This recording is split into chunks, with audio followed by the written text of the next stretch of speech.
نحمده ونصلي على رسوله الكريم اما بعد فاعوذ بالله من الشيطان الرجيم بسم الله الرحمن الرحيم رب اشرح لي صدري ويسر لي امري واحلل عقدة من لساني يفقهوا قولي۔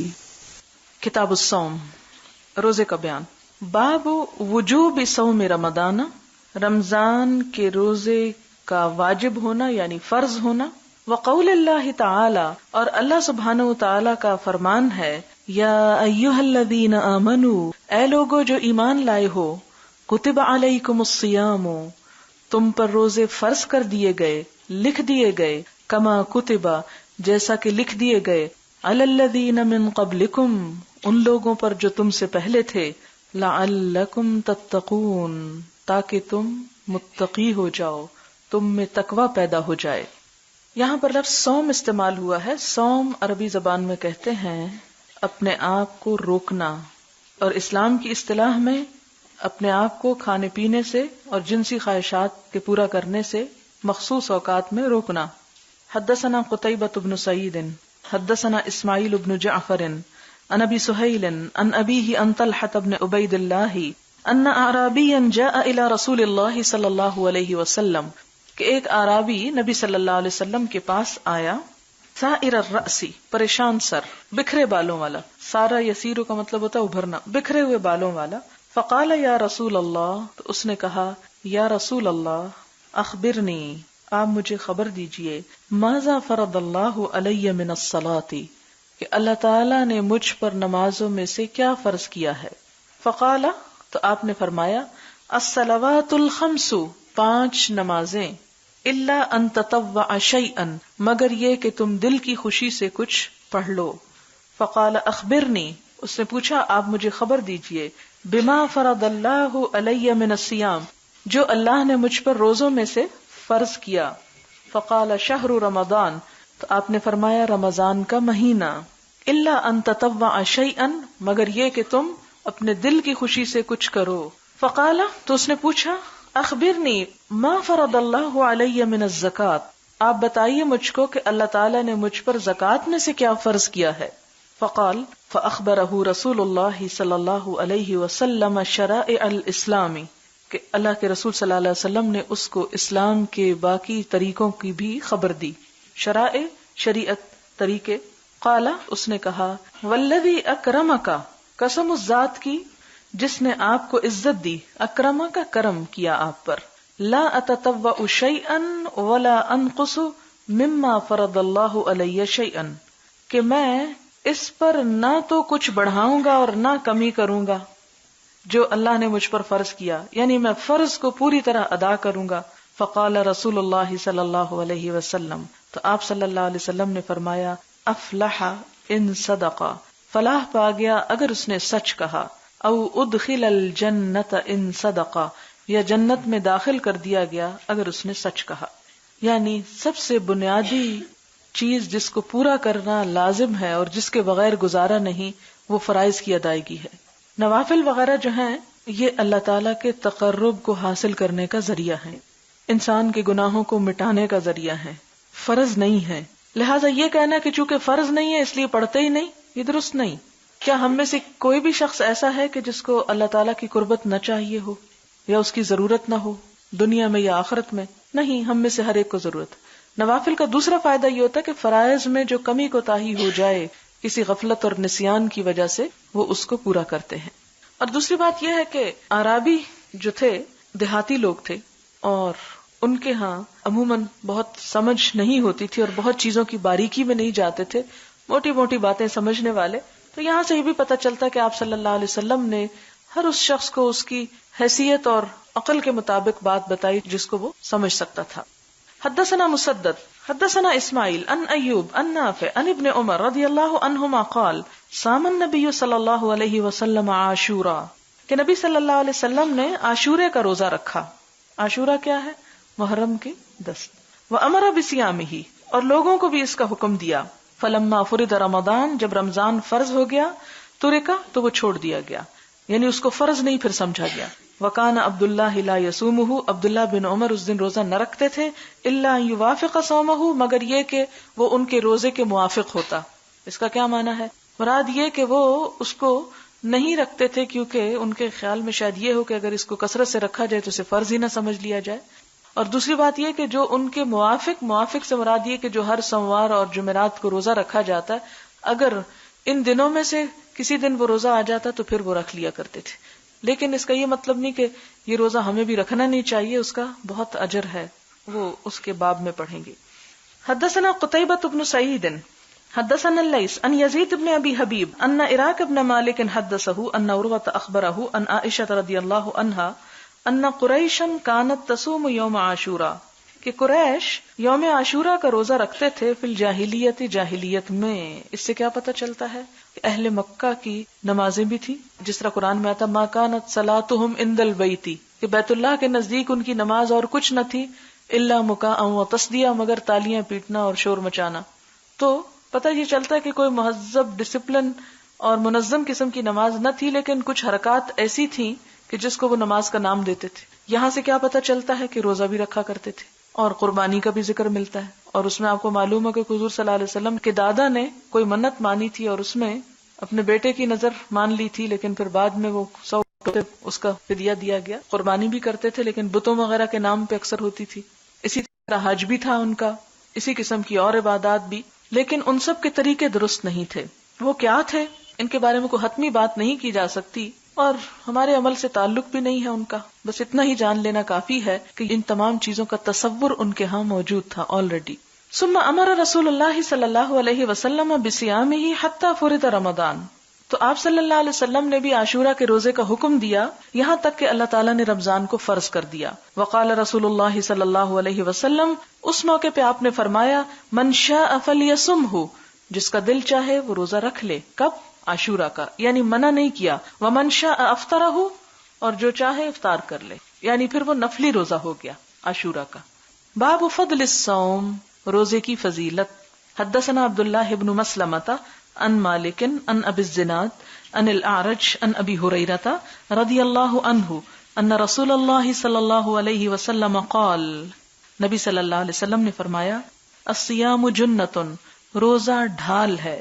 فلا یرفس، تو نہ کوئی بے حیائی کی بات کرے، ولا یجہل، نہ جہالت کی بات کرے. وان امرؤ قاتلہ، اگر کوئی دوسرا شخص اس سے جھگڑا کرے، او شاتمہ، یا اس کو گالی دے، فلیقل، تو اسے چاہیے کہ کہے انی صائم مرتین، 2 مرتبہ کہہ دے کہ میں تو روزے سے ہوں، میں جواب نہیں دوں گا. اس سے کیا پتہ چلتا ہے کہ روزہ نمبر 1 ڈھال ہے. کس چیز سے؟ گناہوں سے بچنے کے لیے ایک قوت انسان کو فراہم کرتی دنیا میں، اور آخرت میں جہنم سے بچنے کے لیے ایک اوٹ ہے، آڑ ہے، ڈھال ہے. اب آپ دیکھیں کہ اگر دنیا میں ہم روزہ رکھ کر جھوٹ بھی بول رہے ہیں، چغلی بھی کر رہے ہیں، دوسروں کو بھی ستا رہے ہیں، دھکے دے رہے ہیں، تو ایسی صورت میں اس ڈھال کے اندر کیا ہو جائے گا؟ سوراخ ہو جائیں گے. اور سوراخ والی ڈھال آپ کو دشمن کے وار سے بچا نہیں سکتی، اس لیے اس ڈھال کو سلامت ہی رکھیے. دوسری بات یہ ہے کہ روزے کی حالت میں ڈھال کو نقصان دینے والی چیزیں کیا ہیں؟ فلا یرفس، کوئی فحش بات نہ کی جائے. اور فحاشی نثر میں بھی ہو سکتی ہے، نظم میں بھی، کیونکہ بہت سے لوگ روزہ گزارنے کے لیے فحش فلمیں دیکھتے ہیں بیٹھ کے. ولا یجہل، اور نہ ہی کوئی جہالت کی بات کرے، یعنی لڑائی جھگڑا کرنا مراد ہے. یہ جہالت ہے نا، کوئی مہذب انسان تو کسی سے نہیں لڑ سکتا. وَإِنِ امْرُؤٌ قَاتَلَهُ، اگر کوئی شخص خود لڑنا شروع نہیں کرتا، کوئی اور اس سے لڑائی جھگڑا شروع کر دیتا ہے، او شاتمہ، یا اس پہ آگے گالیوں کی بارش کرتا ہے، فَلْيَقُلْ، تو جواب میں کیا کہے؟ گالی نہ دے، جھگڑا نہ کرے، بلکہ کہے انی صائم، میں تو روزے سے ہوں. مرتین، 2 دفعہ کہہ دے. یعنی اگر کوئی 1 دفعہ نہ سنے، نہ سمجھے، تو 2 دفعہ کہہ دے کہ میں روزے سے ہوں، میں روزے سے ہوں. بلکہ پہلی مرتبہ ہی 2 دفعہ کہے تاکہ دوسرے کو سمجھ آ جائے اور اس کو بھی یاد آ جائے کہ وہ بھی روزے سے ہے. کیونکہ ظاہر ہے کہ رمضان میں تو سبھی روزے سے، اور اس کا یہ مطلب نہیں کہ اگر کوئی بیماری کی وجہ سے یا پیریڈز وغیرہ کی وجہ سے روزہ نہیں رکھے ہوئے تو وہ یہ سب کام کر لے. مراد اس سے یہ ہے کہ روزے کی حالت میں یہ گناہ بڑے گناہ بن جاتے ہیں اور بھی زیادہ شدید ہو جاتے ہیں. والذی نفسی بیدہ، آپ صلی اللہ علیہ وسلم فرمایا قسم اس ذات کی جس کے ہاتھ میں میری جان ہے، لخلوف فم الصائم، روزہ دار کے منہ کی بو یا بسان، اطیب، زیادہ عزیز ہے، زیادہ صاف ستھری ہے، عند اللہ تعالی، اللہ تعالی کے نزدیک، یا پسندیدہ ہے، من ریح المسک، مسک کی خوشبو سے، کستوری کی خوشبو سے بھی زیادہ، لیکن یہ دانت وغیرہ صاف کرنے کے بعد. یترک طعامہ، وہ اپنا کھانا چھوڑتا ہے، وشرابہ، اور اپنا پینا چھوڑتا ہے، وشہوتہ، اور اپنی خواہشات چھوڑتا ہے، من اجلی، میری خاطر، یعنی اللہ تعالی کی خاطر. الصیام لی، روزہ میرے لیے ہے، وانا اجزی بہ، اور میں اس کی جزا دوں گا.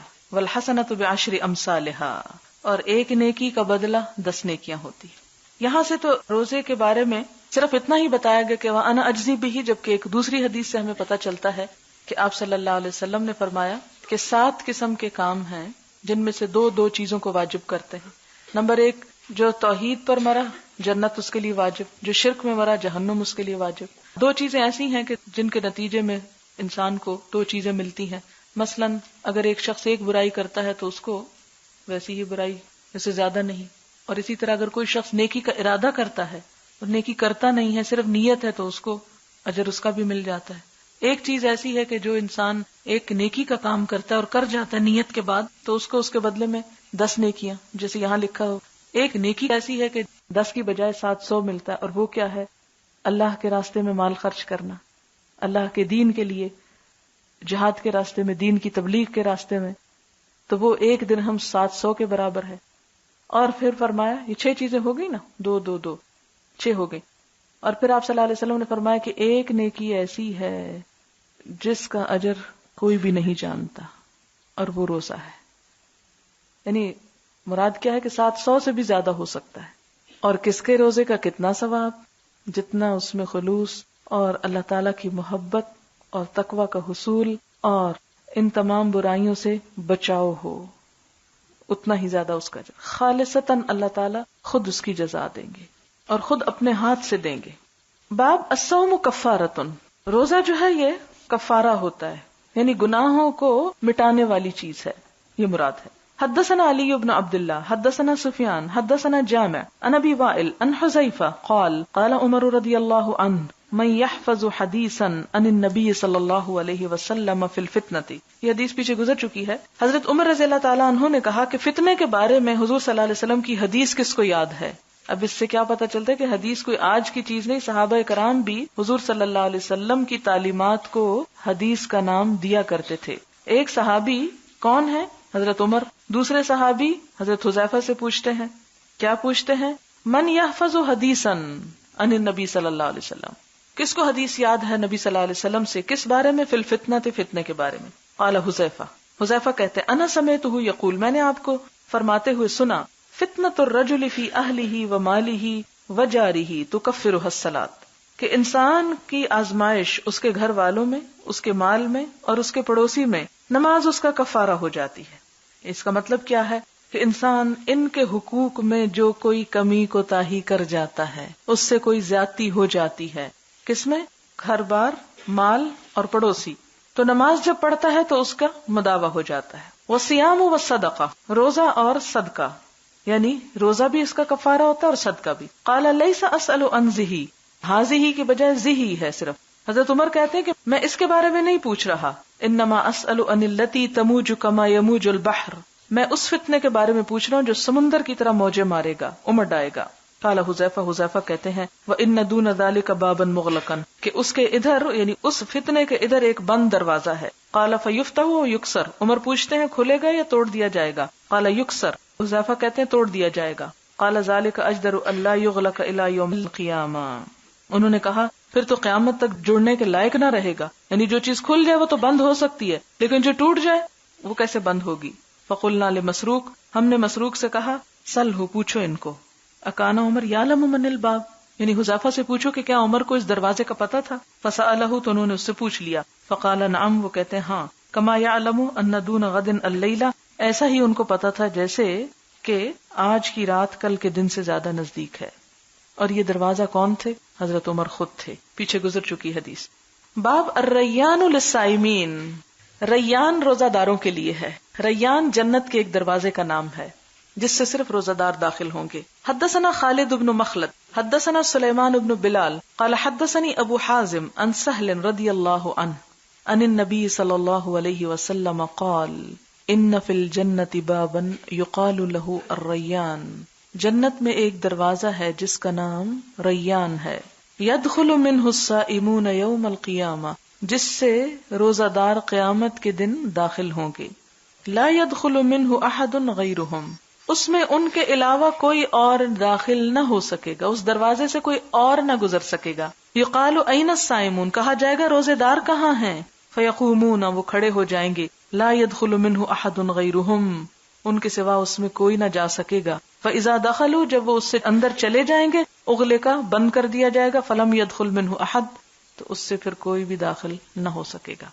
تو اس سے یہ مطلب نہیں کہ کوئی اور جنت میں نہیں جا سکے گا، جا سکیں گے لیکن اور دروازوں سے۔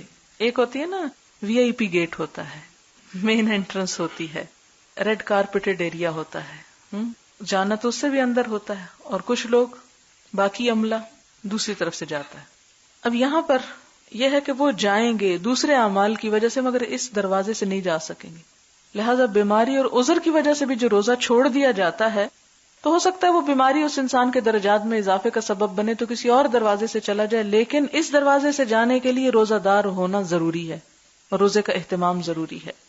حدثنا ابراہیم ابن المنذر قال حدثني معن قال حدثني مالك عن ابن شهاب عن حمید بن عبد الرحمن عن ابی ہریرہ رضی اللہ عنہ ان رسول اللہ صلی اللہ علیہ وسلم قال من انفق زوجین فی سبیل اللہ نودی من ابواب الجنہ، من جس نے انفقا خرچ کیے، زوجین دو جوڑے یا 2 روپے یا 2 کپڑے یا 2 چیزیں کوئی، فی سبیل اللہ اللہ کے راستے میں، زوجین 2 چیزیں، نودی من ابواب الجنہ، تو جنت کے دروازوں سے پکارا جائے گا، یا عبداللہ، اے اللہ کے بندے، وہذا خیر، اور یہ دروازہ اچھا ہے، فمن کان من اہل الصلاۃ، جو نمازوں والا ہوگا، دعی من باب الصلاۃ، اسے باب الصلاۃ سے بلایا جائے گا، ومن کان من اہل الجہاد، جو جہاد والوں میں سے ہوگا، دعی من باب الجہاد، اسے جہاد کے دروازے سے بلایا جائے گا، ومن کان من اہل الصیام، جو روزہ داروں میں سے ہوگا، دعی من باب الریان، تو باب الریان سے، ومن کان من اہل صدقہ، دعی من باب الصدقہ، اور جو صدقہ دینے والا ہوگا اسے باب الصدقہ۔ فقال ابو بکر رضی اللہ عنہ، حضرت ابو بکر رضی اللہ تعالیٰ عنہ کہتے ہیں، بے ابی انت و امی یا رسول اللہ، میرے ماں اور باپ آپ پہ قربان اے اللہ کے رسول صلی اللہ علیہ وسلم، ما الا من دعی من تلک الابواب من ضرورت فہل یدعى احد من تلک الابواب کلہا، کہ اگر کوئی ان دروازوں میں سے کسی ایک دروازے سے بھی بلایا جائے تو بھی کوئی حرج نہیں، لیکن کوئی ایسا بھی ہوگا کہ یدعى احد من تلک الابواب کلہا، جس کے لیے ہر دروازے سے پکار آئے گی، قال نعم، آپ نے فرمایا ہاں، وارجو ان تکون منہ، مجھے امید ہے کہ وہ تم ہوگے۔ اس حدیث کا خلاصہ یہ ہے کہ ہر شخص ایک خاص نیکی میں زیادہ مخصوص ہوتا ہے، یا اس کی طرف اس کا میلان زیادہ ہوتا ہے، یا توجہ زیادہ ہوتی ہے، یا اس کا اہتمام زیادہ ہوتا ہے۔ کچھ لوگوں کی نمازیں بہت اچھی ہوتی، کچھ روزے سے بڑی محبت کرتے ہیں، کچھ صدقہ خیرات بہت کرتے ہیں، کچھ کسی اور کام میں آگے بڑھے ہوئے ہوتے ہیں۔ تو جنت میں جانے کے لیے ان کو اسی خاص دروازے سے گزارا جائے گا، اور ہر ایک کی رونق اور اس کا منظر کچھ اور ہوگا۔ کچھ لوگ ایسے ہوں گے جن کو ایک سے زیادہ دروازوں کی طرف سے بلایا جائے، کیونکہ وہ ایک وقت میں ایک سے زیادہ نیکی کرنے والے تھے۔ اور حضرت ابو بکر نے کیا پوچھا کہ کیا کوئی ایسا بھی ہوگا کہ جو سب دروازوں سے بلایا جائے گا؟ یعنی مراد یہ تھی، جتنی لمبی سی بات ہے نا کہ ما الا من دعیا، یعنی اس پہ کیا ہوگا جو بلایا گیا، من تلک الابواب من ضرورت فہل یدعى احد من تلک الابواب کلہا، تو آپ نے فرمایا ہاں، مجھے امید ہے کہ وہ تم ہوگے، یعنی تمہیں جنت کے ہر دروازے سے پکار آئے گی کہ ادھر سے داخل ہو، ادھر سے داخل ہو۔ باب هل یقال رمضان اور شہر رمضان، کیا کہا جا سکتا ہے رمضان، یا رمضان کا مہینہ کہنا چاہیے، یعنی خالی رمضان بھی کہہ سکتے ہیں یا ماہ رمضان ہی کہنا چاہیے۔ ومن رأى كله واسعا، اور جس نے یہ سمجھا کہ سب جائز ہے۔ وقال نبی صلی اللہ علیہ وسلم من صام رمضان، اور آپ صلی اللہ علیہ وسلم نے یہ فرمایا تھا کہ جس نے رمضان کے روزے رکھے، یہ نہیں کہا تھا من صام شہر رمضان۔ وقال لا تقدموا رمضان، اور آپ نے فرمایا تھا کہ رمضان سے آگے روزے نہ رکھو۔ یہ آگے حدیث آئے گی تفصیلاً، لیکن یہاں پر صرف لفظ کے استعمال کی بات ہو رہی ہے۔ حدثنا قتيبة حدثنا اسماعيل بن جعفر عن ابي سهيل عن ابيه عن ابي هريره رضي الله عنه ان رسول الله صلى الله عليه وسلم قال اذا جاء رمضان فتحت ابواب الجنة، جب رمضان آتا ہے تو جنت کے دروازے کھول دیے جاتے ہیں۔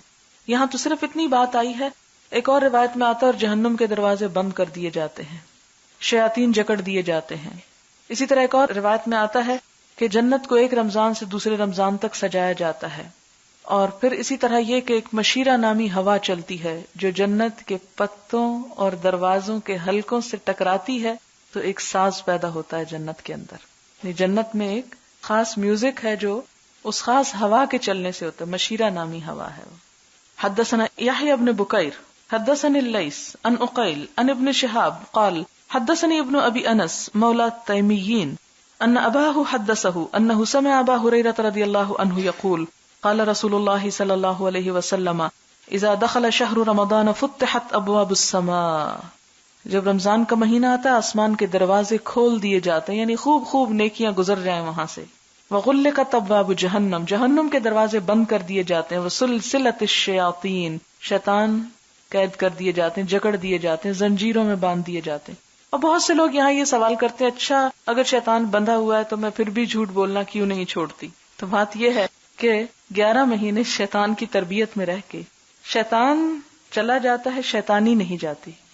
حدثنا یحیی بن بکیر قال حدثني الليث عن عقيل عن ابن شهاب قال اخبرني سالم ان ابن عمر رضی اللہ عنہما قال سمعت رسول اللہ صلی اللہ علیہ وسلم یقول، آپ صلی اللہ علیہ وسلم نے فرمایا اذا رأیتموہ فصوموا، جب تم اس کو دیکھو تو روزہ رکھو. کس کو؟ یعنی ہلال کو. وَإِذَا رَأَيْتُمُوهُ، جب اس کو دیکھو فَأَفْطِرُوا، تو روزہ افطار کرو، یعنی عید مناؤ مراد ہے. فَإِنْ غُمَّ عَلَيْكُمْ، اور اگر تم پہ بادل چھا جائیں، فَاقْدِرُوا لَهُ، تو کیا کرو؟ اس کا اندازہ کر لو. وقال غیرہ عن الليث حدثني عقیل یونس لہلال رمضان، یعنی رمضان کے ہلال کو پورا کر لو، یعنی 30 روزے رکھ لو.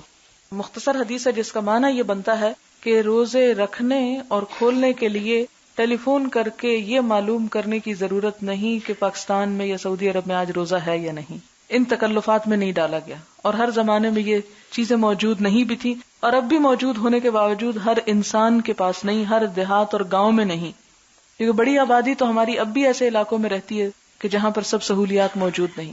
اس لیے اللہ تعالیٰ نے اسلام جو کہ دین فطرت ہے اسے فطرت کے تقاضوں کے مطابق ہمارے لیے پیش کیا. اور کیا کہا؟ کب روزہ رکھو؟ جب چاند دیکھو. کب بند کر دو؟ جب چاند دیکھو. اور اگر چاند نظر نہ آئے تو پریشان نہ ہو. اگر بادل ہو جائے تو احتیاطاً کیا کرو؟ 30 پورے کر لو. یعنی 30 شعبان بھی پورا ہو سکتا ہے اور 30 رمضان بھی پورا ہو سکتا ہے. باب من صام رمضان ایمانا واحتسابا ونیتا. وقالت عائشة رضی اللہ عنہا عن النبی صلی اللہ علیہ وسلم یبعثون علی نیاتہم، جس نے روزہ رکھا رمضان کا ایمان اور احتساب یعنی نیکی کے اجر کی امید رکھتے ہوئے، ونیتن اور نیت کے ساتھ. قالت عائشہ رضی اللہ تعالی عنہا نے نبی صلی اللہ علیہ وسلم، حدیث ہے یبعثون علی نیاتہم، کہ لوگ اپنی نیتوں پر ہی اٹھائے جائیں گے، یعنی جس نیت کے ساتھ کوئی کام کیا ہوگا ویسی ہی جزا پائیں گے. اس سے امام بخاری بتانا یہ چاہتے ہیں کہ روزے کے لیے نیت بھی ضروری ہے. اور نیت کس چیز کی نیت؟ 2 چیزوں کی، کہ ایک تو یہ کہ میں روزہ رکھ رہا ہوں، اور دوسرے یہ نیت کہ اللہ کے لیے رکھ رہا ہوں، لوگوں کو خوش کرنے کے لیے نہیں. حدثنا مسلم ابن ابراہیم حدثنا ہشام حدثنا یحیی عن ابی سلمہ عن ابی ہریرہ رضی اللہ عنہ عن النبی صلی اللہ علیہ وسلم قال من قام لیلۃ القدر ایمانا واحتسابا غفر له ما تقدم من ذنبه، کہ جس نے قدر کی رات ایمان اور احتساب یعنی اپنا جائزہ لیتے ہوئے ثواب کی امید رکھتے ہوئے قیام کیا تو اس کو کیا ثواب ملے گا؟ غفر له ما تقدم من ذنبه، اس کے پچھلے گناہ معاف کر دیے جائیں گے. ومن صام رمضان ایمانا واحتسابا غفر له ما تقدم من ذنبه، اور جو رمضان کی راتوں میں ایمان اور احتساب کے ساتھ، احتساب یعنی حساب کرتے ہوئے، اپنے عمل کا، اپنی نیت کا جائزہ لیتے ہوئے اور ثواب کی امید رکھتے ہوئے قیام کرے گا رمضان کی راتوں میں، اس کے بھی پچھلے سارے گناہ معاف کر دیے جائیں گے. جیسے ایک حدیث سے ہمیں پتہ چلتا ہے کہ وہ شخص برباد ہے، اس پہ لعنت ہے جو رمضان پائے اور بخشش نہ کرا سکے، تو اس کو بھی ذہن میں رکھیں کہ یہ بخشش کے ذریعے ہیں، یعنی دن کا روزہ اور رات کی تراویح فرض نہیں ہے لیکن بخشش کا ذریعہ ہے. باب اجود ما کان النبی صلی اللہ علیہ وسلم یکون فی رمضان، سب سے زیادہ سخی تھے نبی صلی اللہ علیہ وسلم رمضان میں. اب امام بخاری کیا کر رہے ہیں؟ پہلے روزہ رکھواتے ہیں، پھر اس کے بعد قیام کروا رہے ہیں، اب کہتے ہیں سخاوت بھی کریں. حدثنا موسیٰ بن اسماعیل حدثنا ابراہیم بن سعد اخبرنا ابن شہاب عن عبید اللہ بن عبد اللہ بن عتبہ ان ابن عباس رضی اللہ عنہما قال، ابن عباس رضی اللہ تعالیٰ عنہ کہتے ہیں کان النبی صلی اللہ علیہ وسلم، کہ نبی صلی اللہ علیہ وسلم اجود الناس، سب لوگوں سے زیادہ سخی تھے، بالخیر، بھلائی پہنچانے میں یا بھلائی کے کرنے میں، وَكَانَ أَجْوَدَ مَا يَكُونُ فِي رَمَضَانَ، اور سب سے زیادہ سخاوت آپ کی رمضان میں ہوتی تھی. حِينَ يَلْقَاهُ جِبْرِيلُ، جب جبریل آپ سے ملاقات کرتے. یعنی جبریل کی ملاقات سے آپ میں سخاوت اور نیکی کی طاقت اور بڑھ جاتی تھی. صحبت کا اثر ہوتا ہے نا. وَكَانَ جبریل علیہ السلام يَلْقَاهُ كُلَّ لَيْلَةٍ فِي رَمَضَانَ، اور رمضان میں جبریل علیہ السلام ہر روز ملاقات کرتے تھے. حتی ينسلخ، یہاں تک کہ مہینہ گزر جاتا. قرآن پاک میں لفظ پڑھ چکے ہیں وَإِذَا انسلخ الْأَشْهُرُ الْحُرُمُ. يَعْرِضُ عَلَيْهِ النَّبِيُّ صلی اللہ علیہ وسلم القرآن، تو نبی صلی اللہ علیہ وسلم ان پر قرآن پیش کرتے تھے. یعرض ہوتا ہے کسی کو سنانا، عرض کرنا، سامنے رکھنا. فَإِذَا لَقِيَهُ جبریل علیہ السلام، جب جبریل علیہ السلام ان سے ملاقات کرتے، كَانَ أَجْوَدَ بِالْخَيْرِ مِنَ الرِّيحِ الْمُرْسَلَةِ، تو نبی صلی اللہ علیہ وسلم تیز ہوا سے بھی زیادہ بھلائی پہنچانے میں سخاوت کرنے والے ہوتے تھے. یعنی صدقہ خیرات اصل میں مراد ہے یہاں کہ تیز آندھی سے بھی بڑھ. اور آپ دیکھیں کہ جب آندھی چلتی ہے کہاں کہاں پہنچتی. اب مثلا باہر ہوا چل رہی ہے تو آپ کو محسوس نہیں ہوگا، لیکن اگر آندھی چلنے لگے تو خواہ آپ کے دروازے بند بھی کیوں نہ ہوں پھر بھی اس کا اثر آپ تک پہنچے گا. اگر ہوا نہ لگے گی تو غبار ضرور آئے گا. تو آپ صلی اللہ علیہ وسلم تیز ہوا سے بڑھ کر سخاوت کرتے تھے. مراد یہ ہے کہ سب کو خیر پہنچاتے. اگر براہ راست کسی کو کچھ نہ بھی ملتا تو وہ غبار ضرور اس کو بھی پہنچ جاتا. یعنی اپنی خیر اور بھلائی کو اور تیز کر دینا چاہیے، آندھی کی رفتار کر دینا چاہیے. یہاں پر آپ دیکھیں کہ لفظ مال نہیں ہے، خیر آیا. خیر میں اگر کسی کے پاس مال نہیں تو وہ اور بہت سے طریقے ہیں آندھی کی رفتار سے کام کرنے کے. باب من لم یدع قول الزور، کہ جس نے نہ چھوڑا جھوٹ کہنا. والعمل به فی الصوم، اور اس پر عمل کرنا روزے میں. یعنی جو شخص روزہ رکھ کے بھی جھوٹ بولنا اور دھوکہ بازی کرنا نہ چھوڑے اس کا کیا حکم ہے. حدثنا آدم بن ابی ایاس حدثنا ابن ابی ذئب حدثنا سعید المقبری عن ابیہ عن ابی ہریرہ رضی اللہ عنہ قال قال النبی صلی اللہ علیہ وسلم من لم یدع قول الزور، آپ نے فرمایا جس نے جھوٹ بولنا نہ چھوڑا، جھوٹی بات کو نہ چھوڑا. والعمل به، اور اس پر عمل کرنا نہ چھوڑا. یعنی اپنے عمل میں جھوٹ. عمل میں جھوٹ کیا؟ جیسے دھوکہ فریب وغیرہ، خیانت. فلیس للہ حاجۃ، اللہ تعالیٰ کو کوئی ضرورت نہیں. فی ان یدع طعامہ وشرابہ، کہ ایک انسان اپنا کھانا اور پینا چھوڑ دے. یعنی پھر صرف کھانے پینے کا روزہ کچھ روزہ نہیں. اصل روزہ کیا ہے کہ جس رب کے حکم سے انسان حلال چھوڑ دیتا ہے، جائز چھوڑ دیتا ہے، اسی رب کے حکم سے انسان حرام کو بھی چھوڑ دے. باب هل یقول انی صائم اذا شتم، جب کوئی گالی دے تو کیا انسان یہ کہے کہ میں روزے سے ہوں. حدثنا ابراہیم بن موسیٰ اخبرنا ہشام بن یوسف عن ابن جریج قال اخبرنی عطاء عن ابی صالح الزیات انه سمع ابا ہریرہ رضی اللہ عنہ یقول قال رسول اللہ صلی اللہ علیہ وسلم، آپ صلی اللہ علیہ وسلم نے فرمایا قال اللہ، اللہ تعالیٰ فرماتے ہیں کل عمل ابن آدم لہ الا الصیام، کہ ابن آدم کا ہر عمل اس کے لیے ہے سوائے روزے کے. فإنہ لی، تو وہ میرے لیے ہے. اس کا کیا معنی ہے؟ یعنی جب انسان کوئی عمل کرتا ہے تو اس میں سے کچھ نہ کچھ فائدہ خود بھی اٹھا لیتا ہے. یعنی دنیا میں بھی اس کا کچھ حصہ اس کو مل جاتا ہے. مثلا آپ نماز پڑھتے ہیں تو جو آپ کو دیکھتا ہے وہ کہتا ہے کتنا اچھا انسان ہے، نماز پڑھ رہا ہے، تو یہ دنیا میں بھی اس کا اجر مل گیا نا آپ کو. اسی طرح اگر آپ صدقہ خیرات کریں تو جس کو آپ دے رہے ہیں کچھ اس کو تو پتہ چل گیا نا. لیکن روزے کا اللہ کے سوا کسی کو پتہ نہیں ہوتا. کسی کو نہیں پتا کہ ہم زبان سے کہہ رہے ہیں اور حقیقت میں روزے سے ہیں یا نہیں. یا اگر کوئی اظہار نہیں کر رہا تو خاموشی سے اس نے روزہ رکھا ہوا تو کسی کو خبر بھی نہیں ہوتی کہ کوئی روزے سے ہے. تو یہ کیا ہے؟ اللہ تعالیٰ اسی لیے اس عمل کو اپنے لیے خاص کرتے ہیں. وَأَنَا أَجْزِي بِهِ، روزہ میرے لیے ہے اور میں اس کی جزا دوں گا. اور اللہ تعالیٰ جس چیز کی جزا خود دیں اپنے ہاتھ سے، اپنے خزانوں سے، اپنی رحمتوں سے، پھر وہ کتنی ہوگی اس کا اندازہ کوئی کر نہیں سکتا. وَالصِّيَامُ جُنَّةٌ، اور روزہ ڈھال ہے. وَإِذَا كَانَ يَوْمَ صَوْمِ أَحَدِكُمْ، تو اگر تم میں سے کسی کا کسی دن روزہ ہو، فَلَا يَرْفُسْ، تو کوئی بے حیائی کی بات نہ کرے. وَلَا يَسْخَبْ، نہ شور شرابہ کرے. یہ بڑی دلچسپ بات لگتی ہے مجھے کہ روزہ رکھ کے کوئی یسخب، سخب ہوتا ہے چیخ پکار، شور شرابہ، ہنگامہ، اونچی اونچی بولنا.